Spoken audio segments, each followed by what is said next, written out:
যদি এখনো শিক্ষা না নেই, যদি এখনো আমরা সেই স্বৈরাচারী ফ্যাসিবাদী সরকারের পতন থেকে শিক্ষা না নেই, তবে তাদের পরিণতিও সেই দিকেই যাবে।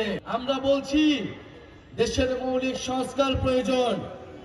আমরা বলছি জুলাই ঘোষণাপত্র দিতে হবে। আমরা বলছি গণ অভ্যুত্থানের সাংবিধানিক স্বীকৃতি দিতে হবে। এই গণ অভ্যুত্থানে যে সকল ভাইয়েরা বোনেরা নেমে এসেছিল, যে সকল মানুষ শহীদ হয়েছিল, তাদের সেই শহীদি মর্যাদা রাষ্ট্রকে দিতে হবে।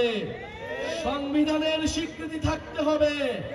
এর জন্য আমাদের প্রয়োজন জুলাই ঘোষণাপত্র এবং জুলাই সনদ।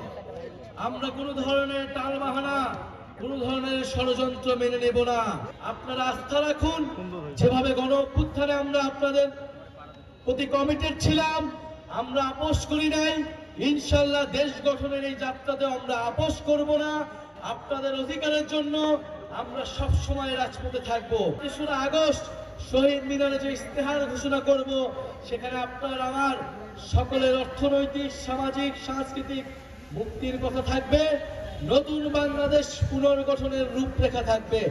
আপনাদের সাথে দেখা হবে ৩রা আগস্ট শহীদ মিনারে।